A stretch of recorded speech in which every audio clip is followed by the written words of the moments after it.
Hello बच्चों, let's read the question. The question says salt can be recovered from its solution by evaporation. Suggest some other technique for the same. Guys, question में पूछा गया है कि salt को जो है उसके सोल्यूशन से इवेपोरेशन की प्रोसेस से सेपरेट कर सकते हैं.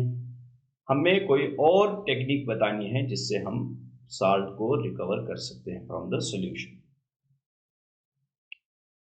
So guys, the key concept here is कि जो सॉल्यूशन होता है that is basically homogeneous mixture. ठीक है, सॉल्यूशन जो होता है, solution is basically what it is, homogeneous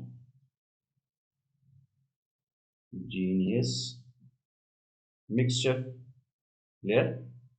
और होमोजीनियस मिक्सचर में जो है पार्टिकल साइज बहुत ही ज़्यादा छोटा होता है, तो इसलिए सिंपल फिल्ट्रेशन से हम सॉल्यूशन को सेपरेट नहीं कर सकते. हमें कोई एडवांस टेक्निक यूज़ करनी पड़ती है. तो जैसे हमारे पास क्वेश्चन में जो सिचुएशन दिया गया है, we have the solution of salt in water, जो कि एक ट्रू सॉल्यूशन होता है. ओके, तो सिंपल फिल्ट्रेशन से हम इसे सेपरेट नहीं कर सकते हैं.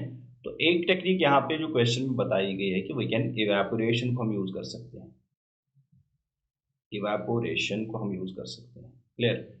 अनदर टेक्निक जो हम साल्ट और वाटर के सॉल्यूशन को सेपरेट करने के लिए यूज़ कर सकते हैं, that is called as the crystallization.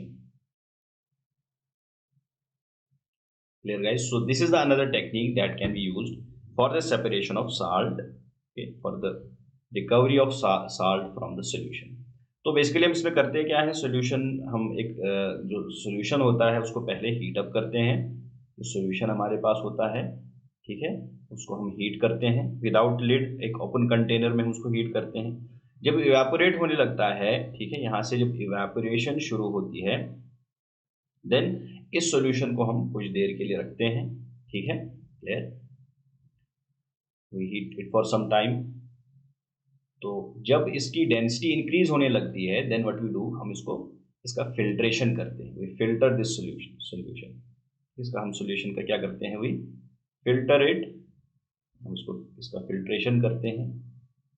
तो फिल्ट्रेशन से हमें क्या मिलता है, एक प्योर सॉल्यूशन मिलता है सिर्फ, जिसमें जो इम्प्योरिटी से बेसिकली फ्री होती है. जो अगर कोई एडेड इम्प्योरिटी इसमें हो तो वो यहाँ से फ्री हो जाती है when we filter it. Okay, इसको फिल्टर करते हैं. तो फिर क्रिस्टलाइजेशन में क्या होता है, इसको हम जो हमें यहाँ से फिल्ट्रेट मिलता है, we keep it for cooling. ठीक है, इसकी हम क्या करते हैं, कूलिंग करते हैं. और कूलिंग के बाद यहाँ पे प्योर सॉलिड के क्रिस्टल्स आने लगते हैं. प्योर सॉलिड क्रिस्टल्स हमें यहाँ से मिलते हैं.